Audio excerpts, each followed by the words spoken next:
Hello guys, and welcome to another episode of Code Rhetoric with Tam Talk.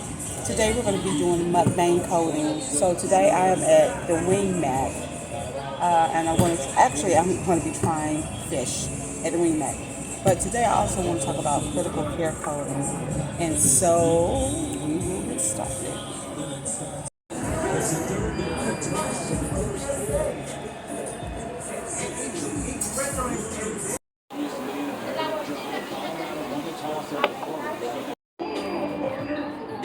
Awesome, thank you. Ooh, I have fish and mac and cheese, y'all, and onion rings.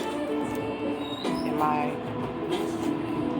friend has the bacon crumble cheeseburger.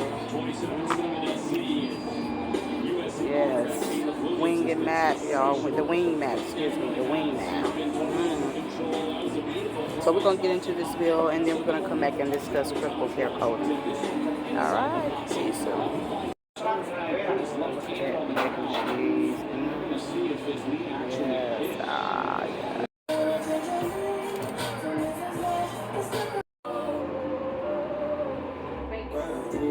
Hello everyone, so now that we've done eating, and shout out to Wing Mac in Dallas, Texas.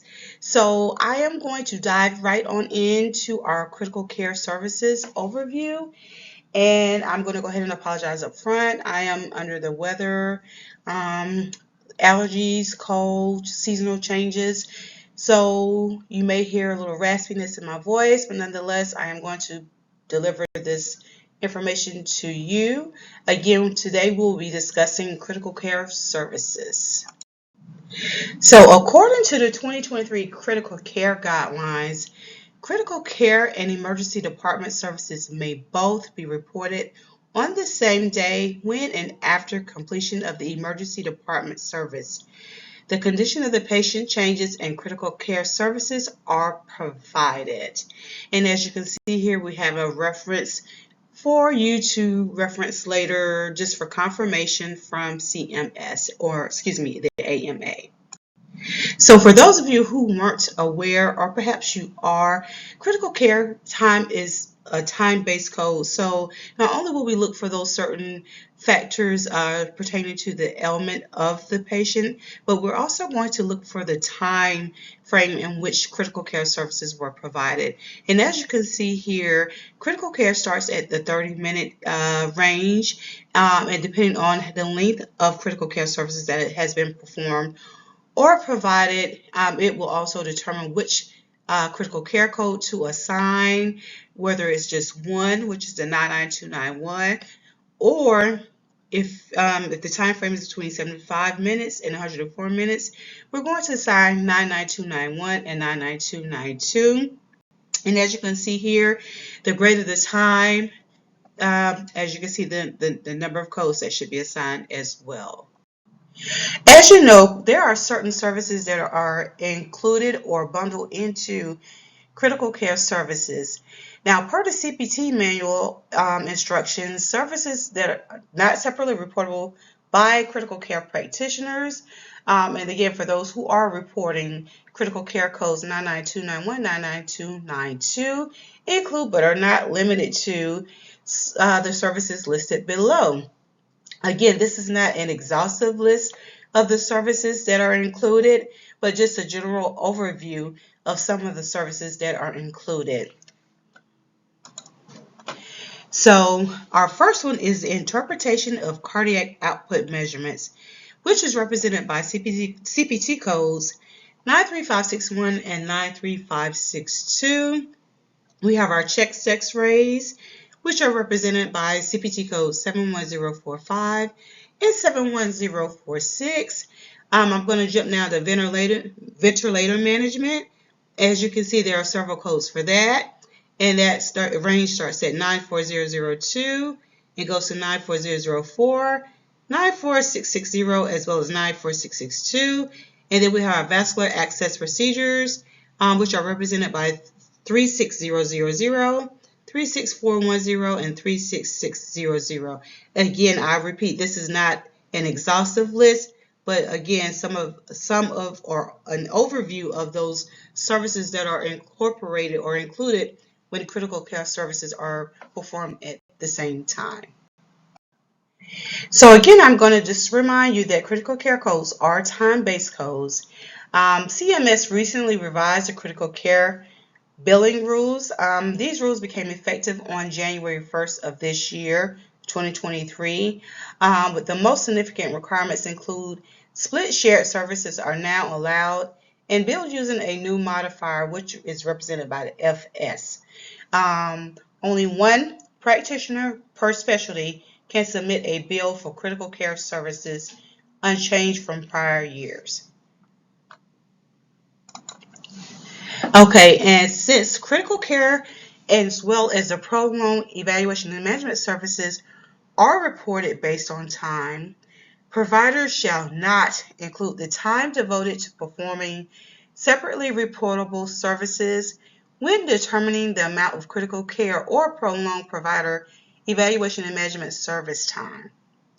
So as you know, our CPT codes for prolonged service care or prolonged care were represented, by CPT codes 99354 through 99357, and also these codes were actually deleted on January 1st of this year, and I've included the link again for further clarification. When a hospital evaluation and management visits may be billed the same day as critical care services in certain circumstances, and this is discussed in section 30.6.12 of your document from cms.gov. The documentation must support the claims as indicated in that section. Also, during critical care management of a patient, those services that do not meet the level of critical care shall be reported using an inpatient hospital care service code, which is represented from code range, if it is a subsequent visit. That range again is 99231 through 99233. Critical care reporting requirements. CPT codes 99291 and 99292 will be used to report the total duration of time spent by the physician or NPP or nurse, non-physician practitioner, providing critical care services to a critically ill or critically injured patient, even if the time spent by the practitioner on that date is not continuous. Non-continuous time for medically necessary critical care services may be aggregated. So what are the documentation requirements for critical care? Again, this is per American Medical Association as well as CMS. It states that documentation needs to indicate that the services furnished to the patient includes any concurrent care by the practitioners and that they are medically reasonable and necessary for the diagnosis and or treatment of illness and or injury or to improve the functioning of a malformed body member. So when critical care services are reported the same date as another evaluation and management, this is if they are trying to report to, I would say, evaluation and management services, the medical record documentation must support, the first one being that the other E&M visit was provided prior to the critical care services at a time when the patient did not require critical care. So that other E&M must be provided prior to critical care services. Secondly, the services that must be medically necessary. And number 3, that the services were separate and distinct with no duplicative elements from critical care services provided later on that date. Now, which provider or who can provide critical care services? Critical care services are delivered by a physician or a qualified health practitioner or non-physician practitioner. Critical care may be reported by physicians and other practitioners, again, who are qualified by education, training, licensure, regulation when applicable, facility privileging when applicable, and the applicable Medicare benefit category to perform critical care services and independently report them.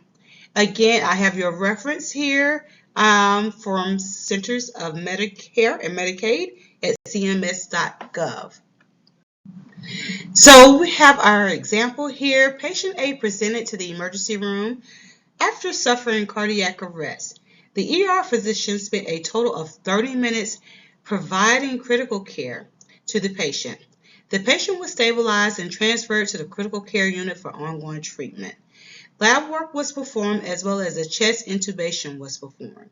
So how should we code this?